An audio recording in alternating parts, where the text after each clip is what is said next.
The cast of Breaking Bad had brilliant chemistry, but there could have been much different elements starring in one of the greatest TV shows of all time, which turned 10 this year. Are you ready?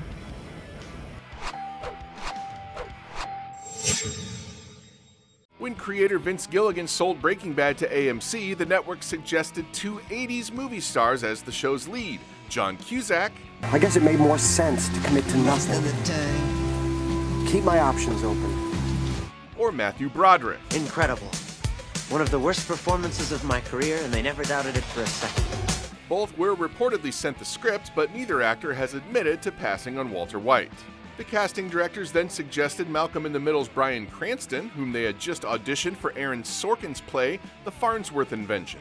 Casting the sitcom dad may have seemed like a stretch to most, but Gilligan had written an X-Files episode Cranston guest starred in and was impressed with his dramatic chops. Thus, the rest is history. You think I'm just some ignorant pudknucker, don't you?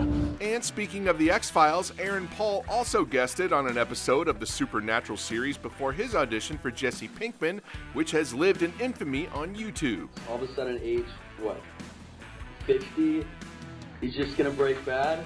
Paul had done mostly guest work at the time and coincidentally auditioned for Malcolm in the Middle to play the eldest son role that eventually went to Christopher Masterson.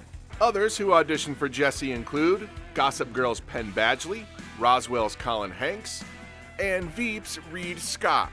Although Sony, the studio behind Breaking Bad, felt Paul was too good-looking for the role, Gilligan pushed back and eventually got his way. Yeah, bitch!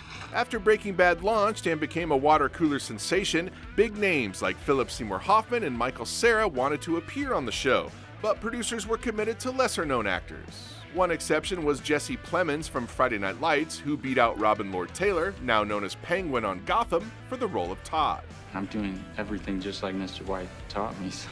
Breaking Bad is now cited as one of the premier dramas sparking the rebirth of television. You're goddamn right. It won countless Emmys and spawned the popular spin-off Better Call Saul.